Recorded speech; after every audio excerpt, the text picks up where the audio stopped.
Yo, what's up, everybody? Another nice and short, quick creationism busting video, evolution denial busting video.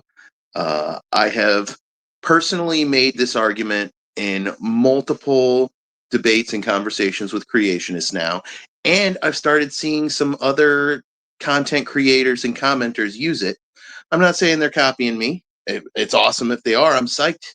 I share this all freely. Like I saw Planet Peterson, Eric from Planet Peterson, he explained this in his most recent debate with Donnie Budinsky from Standing for Truth and Raw Matt Naylor on Modern Day Debate.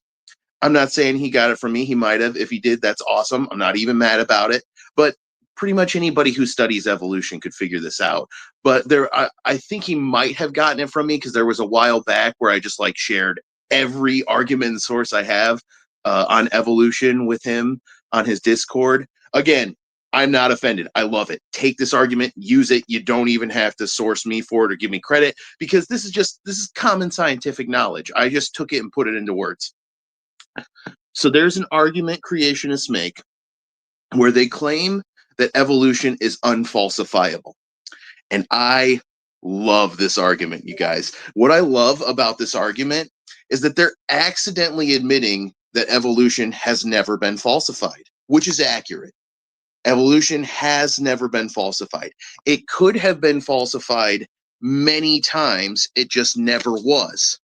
So, for instance, if when we had started to investigate the geological column, we had found all extant and extinct modern organisms appearing at the exact same level at the deepest layer of strata, including modern anatomical humans and arcane humans and golden retrievers and chihuahuas, all at the deepest level horizontally, that would have falsified evolution. That would have even fit the creation model.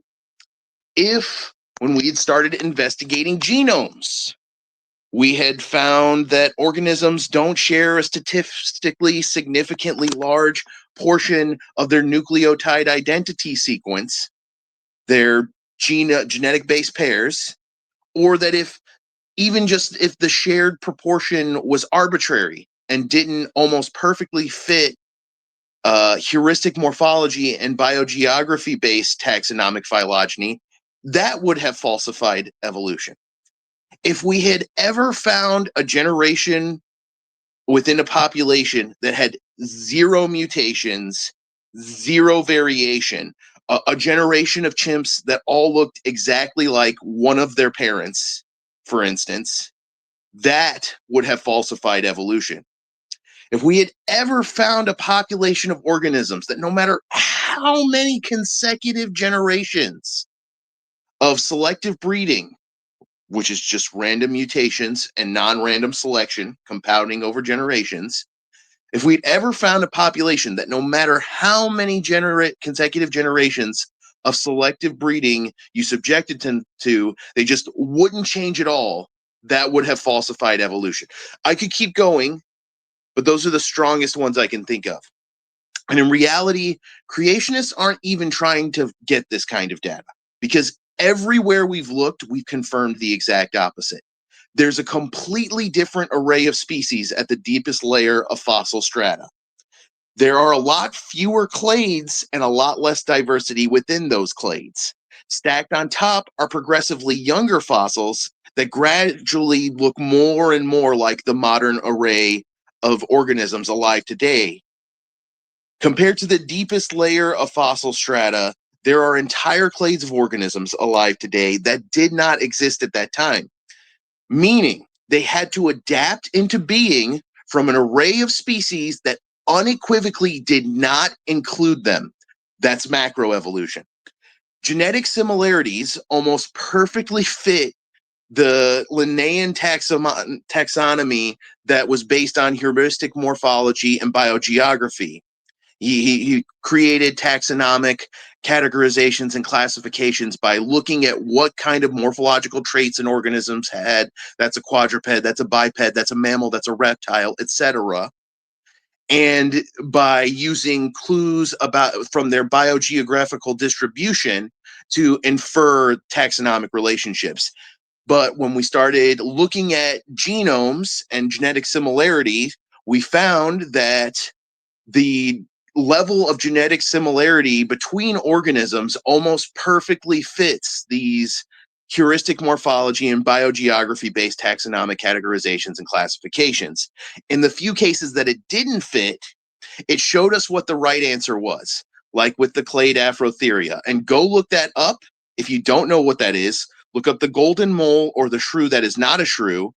The true mole, the mole isn't a true mole. The shrew isn't a true shrew. They're actually part of the clade Afrotheria, and true moles and true shrews are part of a different clade. We were able to deduce this through phylogenetic molecular comparisons. So we compared the genome and we realized that the biogeography and heuristic morphology based taxonomy was a little bit wrong, but it showed us what the right answer was, which took the heuristic of biogeography and morphology-based taxonomy and turned it into an axiomatic phylogenetic-based taxonomy. Of course, it's also based on heuristic morphology too, still, but the phylogenetic aspect just makes it even more certain that the evolutionary relationships we've outlined in the tree of life are accurate.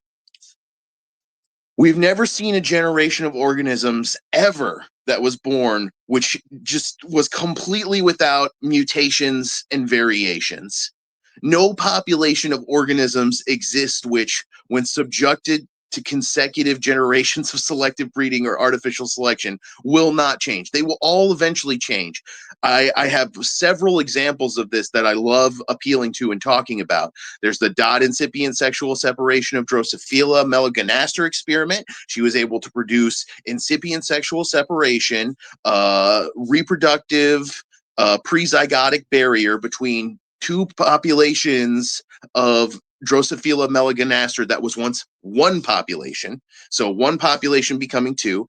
Another great example is the coprophagous scarabinae mandible diversification experiment. Using similar techniques, scientists were able to produce novel features, to wit, a mandible, which is a massive novel feature for them to be able to produce. If you know anything about evolution, you know mandibles were super important to it.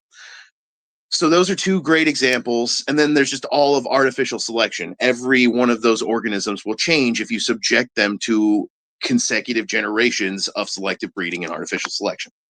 So as I said, creationists aren't even trying to generate and confirm novel testable predictions that challenge evolution. They focus pretty much all their time, budget, and energy on communicating primarily with lay people on social media. They leave all the generating of novel testable predictions, data collection, hypothesis testing, and discovery to the actual scientific community, and then they just react to what the scientific community finds.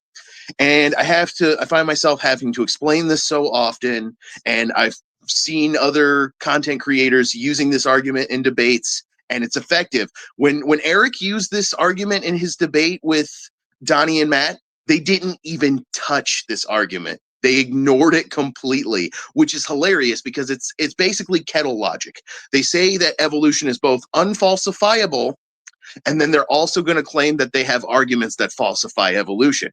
And that is quintessential kettle logic. If you don't know what kettle logic is, the reason it's called kettle logic is because it's based on an anecdote where a man borrows a kettle from his neighbor and he breaks it. When the man returns the kettle, he doesn't want to be held accountable for breaking the kettle. So he makes multiple arguments to his neighbor whose kettle he broke to try and avoid accountability, all of which contradict each other. He says, "You never loaned me the kettle." He says, "The kettle was broken when you loaned it to me." He says, "You broke the kettle after I returned it to you." You'll notice all of those arguments contradict each other. You can't both have gotten a kettle that was broken and never borrowed it at all. And just like with Donnie, you can't claim evolution is unfalsifiable and then also say you have arguments that falsify evolution. So I love this argument from creationists. They don't even realize the landmine they're stepping on when they make it. And when you point it out to them, they just ignore it completely. So I figured I'd make a short video explaining that to you. Hopefully you can make use of this in your arguments with them. Thanks.